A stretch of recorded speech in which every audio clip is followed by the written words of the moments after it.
Thanks again for joining us. A local Minnesota House race has a chance to make history. In a Democratic primary, Huldah Hiltzley defeated Winfred Russell by a mere 50 votes to advance in House District 38A. That includes Brooklyn Park and Osseo. Hiltzley will go on to face Republican Brad Olson in the general election. Olson easily won his primary race. Earlier this week, CCX News caught up with the winning candidates. Huldah Hiltzley and her family emigrated to Brooklyn Park from Kenya. Now she has a chance to be the first Kenyan American elected to the state house. Now to be sitting here on the verge of making history is definitely a testament of what the American dream looks like. Hiltzley will face Republican Brad Olson, a software developer and a 29-year Brooklyn Park resident. Olson said he's concerned about the direction the country is headed. Violent crimes, just the increase in taxation and those types of things, that government is having too much of a control over our lives. For a Republican to win House District 38A would also be a historic shift. The seat has typically gone to a Democrat. As the days of summer wind down, schools and organizations are focusing on back to school. In today's Newsmakers, Shannon Slatton spoke with the manager of Caring for Kids at Interfaith Outreach on how they are preparing to get some of the area's youngest learners back to school. At Interfaith, right now, it's summer. Our food shelf is bustling. Volunteers are in and out working on back to school. And in my program, Caring for Kids, which is the 0 to 5 program that's based at Interfaith Outreach, we are looking at enrolling students with childcare scholarships and getting our youngest learners back to school. And we might think of Interfaith Outreach with, of course, the Sleep Out or the Food Shelf or Resale Select, but you guys do a lot with early childhood education as well. Why is that? Right, for sure. If we think about Interfaith Outreach's mission to equip families with ongoing stability, childcare and making sure that all members of the family are given the foundation and reach their fullest potential. 0 to 5 is a huge piece of that. The child care connection for employment and for making sure that all kids have a great opportunity is really a big piece. Caring for Kids has been a program within Interfaith Outreach for over 15 years, and our commitment really is to provide early learning scholarships, provide supports for parents with social and emotional needs, parenting support, and then doing the wraparound services so that their families can be healthy and whole. All right, it's probably a very important piece that you hear back from families that they appreciated getting this need met. Absolutely. Childcare is often the lever.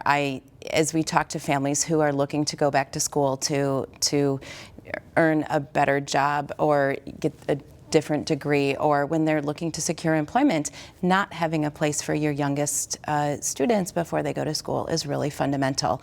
And if you take that need of equipping families with ongoing stability and you add it to the importance of early childhood brain development, it really is foundational for families. All right, and of course, it's a big effort, and you guys have an event coming up to come around this effort. Tell us about that. For sure. So, at Caring for Kids, our primary responsibility is to provide scholarships and early learning scholarships for families to fund child care throughout the year. And our Caring for Kids breakfast is happening on Wednesday, October 9th from 7:30 to 9 a.m. at the Plymouth Community Center. It's a gorgeous venue, and the fall colors will be in full bloom. Breakfast is free, and we ask families to then come, or individuals to come and learn more about early childhood and then support our scholarships. This year, we are excited that NPR's early childhood reporter Kyra Miles will be leading a conversation with some early childhood leaders to talk about the state of early learning in this year. So it's a great event that's coming up. Where can folks go for more information? Absolutely. So our website is IOCP.org, and specifically for the breakfast, it's IOCP.org/CFK breakfast. All right, and back to school will be here before we know it. It's here. All right, Sarah Johansson, Caring for Kids Manager for Interfaith Outreach. Thanks for being here today. Thanks. It's great to be here. A Brooklyn Center nonprofit is offering food assistance for immigrant and low-income families. As Kevin Miller reports, they're doing big things in a small space. At Task Force Inc. in Brooklyn Center, it's supposed to be a slow day. You want a box? Oh, sure. But even slow days are busy. We are very busy. Yesterday we had 61 people show up. One of our main things is the food distribution. They've got food for the needy waiting to fill boxes and pack trunks. Founder Denise Togba says food assistance was an important lifeline when she was struggling. Over 6 years ago, I was married and went through a terrible domestic abuse, almost got killed, and I was homeless for some time. It was really tough. I almost took my own life 3 times. She survived and got her life back with help from a friend. I have friends that came through and told me, you got better things to do than taking your own life. And she told me, say, give back.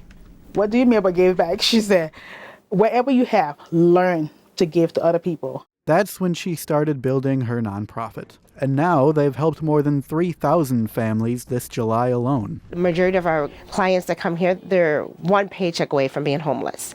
So, I mean, need is so great, and we would love to be able to help more and more residents. The organization is growing beyond what the shelving can hold. We've been here over a year now, 1 year and 4 months. And as you can see, it's gotten way too small for us. Yeah, so we are looking for a bigger place. If they move from the Brookdale West Professional Building on Brooklyn Boulevard, they hope to stay in the northwest suburbs. Okay. But wherever they're located, they plan to provide help, not judgment. I mean, life has 2 faces, good and bad. It may be good for you today and bad for me, but it can change around at any time. Never look down on anybody. Always be there to help. You have 2 hands, one for yourself and one to help other people. In Brooklyn Center, Kevin Miller, CCX News. Task Force Inc. is having a back-to-school giveaway on Saturday, August 24th. We'll have additional information at ccxmedia.org.